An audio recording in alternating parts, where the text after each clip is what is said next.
gone very green as far as your drainage pipes are concerned. Absolutely, Rob. A number of years ago, we had one of our customers come to us talking about our punched drain away, and with a recognition that in fact the punching process tended to put small pieces of polyethylene into the pipe. Now the result of that, of course, is actually we don't want polyethylene pieces anywhere in our environment if we can avoid it.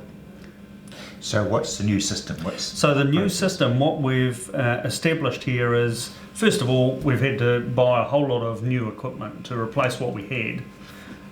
That's the inevitable thing about manufacturing, is there's always change. But what we've done in this case is that we've got a very wide slot in the drainage pipe. And what the slot is created by is by a knife that cuts the material out. So you don't end up with the polyethylene pieces actually dropping into the pipeline. So what that means practically is that when you've installed the product, in fact, all of the stuff that's coming out of the pipeline will be water, or it will be whatever you've used to backfill, etc. Strength, has it still got the same strength? Absolutely. We've prided ourselves on this product for many years that an average man can stand on it as they would a normal installation. You're not going to stop farmers standing on it? No, not really. The theory says you need to put backfill and all. In an agricultural sense, nobody ever finds backfill like that. So the reality is actually it gets parent material applied around the product. So what we want to do is make this as stiff as possible, but we also want to make it cost effective. So we had to buy a machine that's faster, and of course we've got a machine that lays the material down much more accurately than we've been able to in the past. And what that means in a practical sense is the wall, which is taking the majority of the load here, is as thick as we can make it practically, which of course the material's got to expand and blow up into the corrugations of a former. So that's actually a much harder process than rolls off my tongue anyway. You're going to have a situation where people are going to be running tractors over it because they don't know where these lines are. Absolutely. And I mean, typically you need to bury it deep enough that that's not an issue, and you need to consider that in a drained field. You want to think about where the water is actually coming from, and you want to think about the grade that you're applying it to. In that, you want to have a minimum of 1 in 100 fall, so that when the water flows in here, it will actually continue down the pipeline.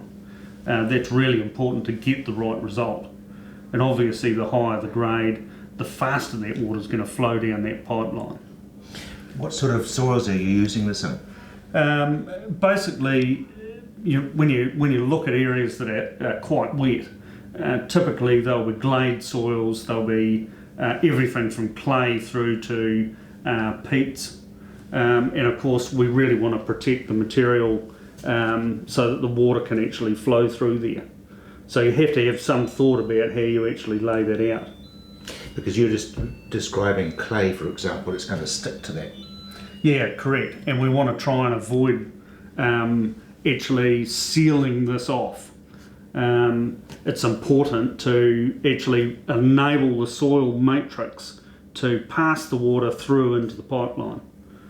So we need to give that some thought. And that comes back to backfilling and the laying, which I guess is vitally important. It is absolutely so. And we think about it from a municipal point of view. You'll see that they dig big trenches and they backfill it with screened gravel, and they encase it in pea shingle and stuff like that. But that's the ideal world. The ideal world, yeah. It doesn't seem to happen when you're 100 kilometres away from the nearest city which has those sorts of resources available. So in an agricultural sense, often this is backfilled with the parent material that you've removed. So people, when they're backfilling that, will be doing a lot of manual work. Often those pieces of land are are heavy and they can't take a lot of load on them when this is being installed. So heavy machinery and lots of this drainage doesn't necessarily go together.